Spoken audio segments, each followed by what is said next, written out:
शागिर्द घर वेठो अम्मा जो पुट के बच्चा घर में कुछ आहे को न भुख था मरूं फाका है कुछ मैंने ठिया तो खाऊं तो सही घर में कुछ पचायूं तो सही ची अम्मा घबराए न मोट हेड़ा शेर पिया आहिनि लखन जा शेर थी विया आहिनि तू छो परेशान थी हेड़ा शेर के क्या तू परेशान थी खाम खा घबराए न अम्मा चुस पुट मैं इन शेरन के काडे क्या अब खैरा खैरा खैरा न चो खैरा खैरा अब खैरा जिन्हें जरूरत पे मुख्य जो माल है अब गाल समझो था पुत्र मां शेर का दे क्या कुवन तू किलो अटो वठी आ भला किलो बटालू वठी आ तो मां पचाया घर में मानी खाऊं ना जे मां शेर पिया आहिनि चे हे वठ शेर जाडे वणे तडे कर वञ तू बस किलो अटो ॿाहिरां वठी आ उथियो शागिर्द शेर रखी आयो बटालू जी रेड़ी वारे वटि अस्सलाम वालेकुम चाचा चाल वाला तबीयत किए थी तू मुझे किलो बटालू ले मां तुके 1000 जो शेर तो बुधाया बटन वर जो चरियो छा अब बटालू वठण दई पैसा खणी ना लाजबान जान चर भजियो था ची चरियो है गाल समझ में न आई बी रेडी वारे उठायो अस्सलाम वालेकुम चाचा मां 1000 जो शेर खणी आयो हां तुके मां शेर बुधाया तो मुझे किलो बटालू दे ची बाबा भजियो था पर जान छद बेवकूफ बना बे बे जगह ते वन ची हिन के भी गाल समझ में न आई वरी ट्रेन दुकान ते आयो चाचा तू मुझे किलो बटालू दे मां तुके 1000 जो शेर तो बुधाया मारे तवज्जो कजाए उन बे सागी गाल कई चौथे दे आयो उन बे सागी गाल कई हाने दिल शिकस्त थियो शेर खई आयो पंजे उस्ताद जे खिदमत में उस्ताद तू मुझे दिल तोड़े छड़िया वरी बेवाजबी कई थई तू मुखे जो 1000 जो शेर है 2000 जो शेर है 3000 जो शेर है 5000 जो शेर उस्ताद ये तो कहर करे छड़ी मां वियो हां अज कोई मानो कुछ ॾियण जे लाइ तैयार ना है शेर ॿुधण जे लाइ तैयार ना है तू मुसा वैसा घाती छो कईया उस्ताद तू मुखे धोखो छो ॾिनो अल्लाहु अकबर कबीरा उस्ताद समझी वियो कि शेर काडे खणी वई ची मां बटालू जे रेड़ी वारे वियो एक दे वियुम बे दे वियुम ट्रेन दे वियुम चौथे दे वियुम ची अल्लाह जबाना बटालू जी रेड़ी वारी के केड़ी खबर है शेर जी कीमत अच्छा है ची शेर का थे जो सद है शेर है शेर कडी 5000 वारो शागिर्द के हे शेर वठो सुबाने बादशाह जे दरबार में एकड़ो मुशायरो आ उते वन जाए शिरकत कर जाए हे 5000 वारो शेर बादशाह सलामत जे सामो पड़ जाए अब आगे मुशायरा लगंदा हा ना जे मा पेरिया में तकीरुन में गाल कईया एकड़ो हमरा आयो बादशाह जे सामो शेर पण शुरू कई बड़ी बड़ी चुपकी बादशाह जो इनके पैसा दियो वरी पण शुरू की बादशाह जो इनके दिरहम दियो दीनार दियो इनके सोन दियो चांदी दियो हीरा दियो जवाहरात दियो मोती दियो वो भी पढ़ंदो पियो वने बादशाह चवंदो पियो वने हमरा थकियो मोटी आयो ज़ालिक जी खट बाहर कड़ो दरजे सामो न जो बादशाह सलाम जी तरफ का वडा इनामत अचन खबरदार मता को बियो खणी वने ज़ालिम मुर्ज खट दरदरे की बैठा इन सही मंजन का शाम थी वई शाम का रात थी वई सुबह थी वियो माई जस मुआ मरिया अखियों सुजी वई कादे वया तुजा इनाम आया त कोन चीज मतलब बादशाह का गाल लई वई अजे न म वणा तो वे थी छ आयो बादशाह जे दरबार में वजह सलाम अस्सलाम तुजी अमानत न पुदी जी बा केड़ी अमानत चिकल माता जे दरबार में आयो डाडा शेर बेर पढ़ियम ता जो इनके पैसा दियो इनके हीरा दियो इनके जवाहरात दियो इनके मोती दियो इनके सोन दियो इनके चांदी दियो इनके दिरहम दियो इनके दीनार दियो सी अल्लाह सो मोट कुछ भी न पुछतो बादशाह जो अल्लाह जाबाना कल तू शेर गाए मुजी महफिल में मुजी दिल के खुश कयो मां ऐलान करे तुजी दिल के खुश कयो अब गाल समझो था जे को हुकूमत जा कम हलन था एकड़ी टेक दे हुकूमत बियो दिलासा दिलासा दिलासा घबरायो न मा साथन के चवंदो हां वक्त परे ना है ये दिलासन वारियो हुकूमतू वीडियो हक सच वारन जो हुकूमतू इंशाअल्लाह ईंदियो आए को इंशाअल्लाह चवण वारो मानो सवाल अगर मौलविन छा क्यों मौलविन छा क्यों मजो मौलविन इयो क्यों अल्लाह जो कसम जो मुझे कायद जे किरदार ते नजर कर 8 सीटुन सा पंजे घर वेठो हो जण घर यूनिवर्सिटी बनियो पियो एकड़ा अचन पिया एकड़ा वजन पिया एकड़ा वेठा हा एकड़ा बीठा एकड़ा रास्ते में हा ये व्हाट्सएप लगी पई 8 सीटू मुझे कायद मलाहे दिखायो ए मुझे कायद बुधायो रब जे को फरमायो वो सच फरमायो व तो इज्जु मन तशा व तो जिल्लु मन तशा इज्जत जो मालिक पे हो जलील करने वालों पे हो नारे तकबीर जमीयत उलमा इस्लाम कायदे जमीयत मौलाना फजलुर रहमान अल्लाहु अकबर कबीरा उए उए पे आया उए समझो था ना बा जिन जे खिलाफ तहरीकों भी हलियों खड़ियों चवंदा है मौलाना 13वां खिलाड़ी है 13वां अचन पिया मौलाना के गोडन ते हथर की विडिया पिया गोडन ते मिलन पिया जी मौलाना तू तेरो ना है पेरो भी तू आ कैप्टन भी तू आ कोच भी तू आ मौलाना जनाब तव्हां जे इज्जत घबरायो न ॾाढी कचहरी जरी मौलाना वरी रुख़सत पियो करे न ॾाढो गीटे ते तफ़कियूं ॾेई चई ॿार सिखी वेंदो इंशाअल्लाह घबरायो न बाबा उस्तादन जो कम ई हो न सेखाण खुदा जो कसम मुझे कायद जी बसीरत ते नजर तक आयो न शहबाज शरीफ आयो न सदर पाकिस्तान फारम 47 वारा मुझे कायद के एलाज क्यों बावजू हां जिम्मेदारी सा गल है उठो कुरान मुझे संभो पयो मुझे कायद के चो मेहरबानी क्यों जी चौ ती क्यों हुकूमत में शामिल छो मुझे कायद चो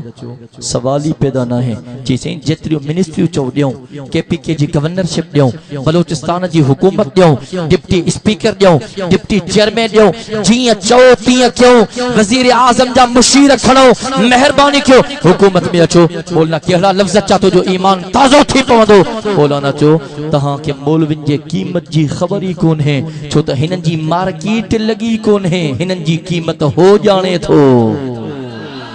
डाडा न चाहिए सुभान अल्लाह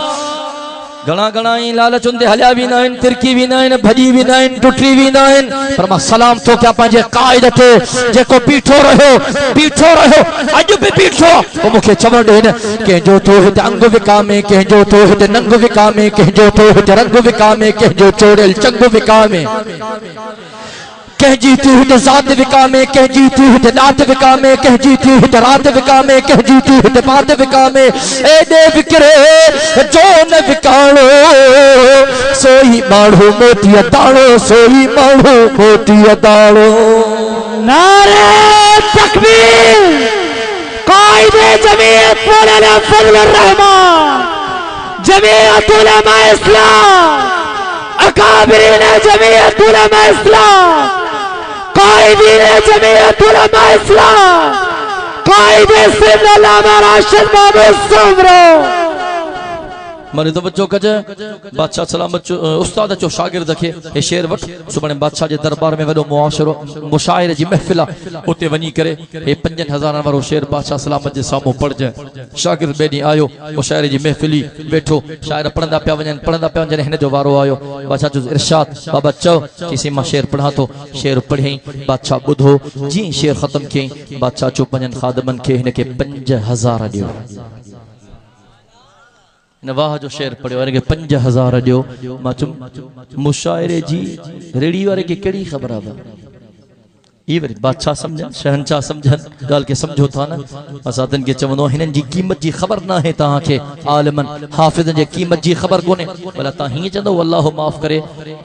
अल्लाह सही पंजे महबूब के यतीम बनाए अल्लाह सही पंजे महबूब जी बेकदरी कई दाइयों चल भी मोटी भी वजन हुजूर के न पियो खड़न गरीब हो मिस्कीन हो यतीम हो न पियो खड़न ता छा चवंदो नऊज़ बिल्लाह अल्लाह बेकदरी कई को कुलन ते खण वारो कोन हो ता छा चवंदो रब बेकदरी कई अल्लाहु अकबर न मसाथन के चवंदो हां अल्लाह पंजे महबूब के यतीमी वारे पर्दे में लिकाए करे दुनिया जे बेकदरन हथन का महफूज रखियो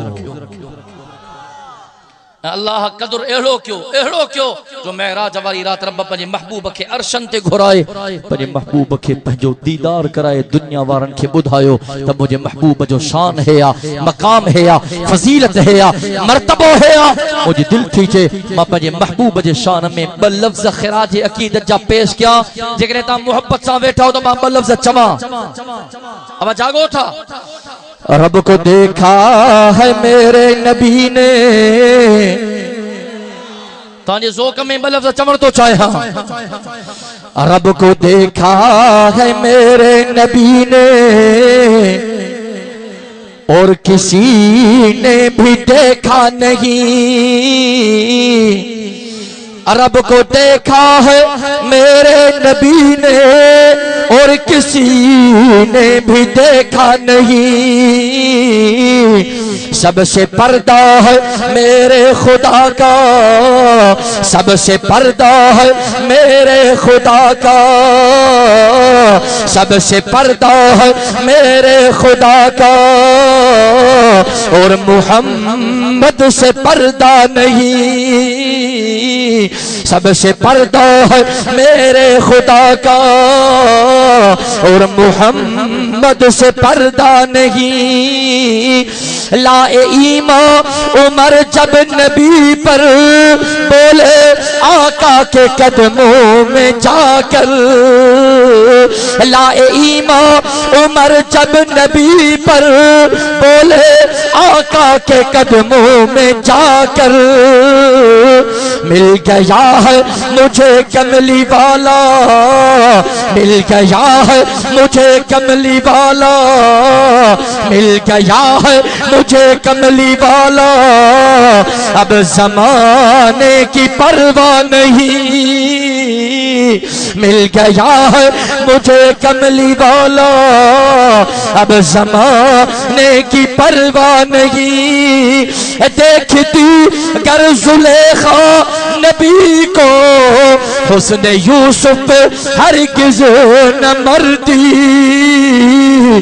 देखती कर जुलेखा नबी को हुस्न यूसुफ हरगिज़ न मरती।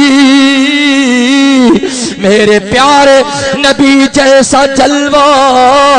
मेरे प्यारे नबी जैसा जलवा, मेरे प्यारे नबी जैसा जलवा हुस्न यूसुफ ने पाया नहीं। मेरे प्यारे नबी जैसा जलवा हुस्न यूसुफ ने पाया नहीं। सबसे पर्दा है मेरे खुदा का, और मुहम्मद से पर्दा नहीं। जो सल्लल्लाहु मोहब्बत सा जो सल्लल्लाहु अलैहि वसल्लम। अल्लाहु अकबर कबीरा। और तवज्जो कजो, अल्लाह पंहिंजे महबूब खे यतीम जे पर्दे में लिकाए दुनिया जे बेक़दरन हथन का महफूज रखी। रब अहिड़ो क़दर कयो, खुदा जो कसम दुनिया जे वाते आंगुरियूं अची वयूं। और तवज्जो कजाए, आखिरी ॻाल्हि थो बयान कयां, ये अल्लाह जी केॾी वॾी नेमत आहे जो कलामुल्लाह अॼु दुनिया जा नौजवान इनखे पढ़नि था, मेहनत था कनि, जिदोजहद था कनि, तकलीफ़ूं बर्दाश्त था कनि, इन क़ुरान खे पंहिंजे सीने में महफूज़ था कनि। खुदा जो कसम मज़ाक न है। अॼु तूं भली हाफ़िज़नि जी इज़्ज़त न कर, अॼु तूं भली आलिमनि जो अदब न कर, अॼु तूं भली कारिन जो एहतराम न कर, अॼु तूं भली आलिमनि जो ख़याल न कर। मां दुनिया वारनि खे चवंदो हां, हिननि जी मार्केट अञा न लॻी आहे, लॻंदी। क़यामत जे ॾियारे हिननि जी मार्केट लॻंदी। अल्लाह जो कसम अहिड़ी मार्केट लॻंदी, अहिड़ो क़दुरु थींदो, अहिड़ो क़दुरु थींदो, ऐलान थींदो। काथे क़ुरान जा हाफ़िज़ अचो, काथे क़ुरान जा आलिम अचो। परवरदिगार चवंदो हिननि क़ुरान पढ़ियो आहे, मां अल्लाह जे रज़ा जे ख़ातिर हिननि क़ुरान खे यादि कयो आहे। फ़रिश्तो हिननि जे वालिदैन खे अहिड़ो जन्नत जो ताज पारायो जो सिज बि उन जे साम्हूं बेनूर बणिजी वञे। हाफ़िज़ो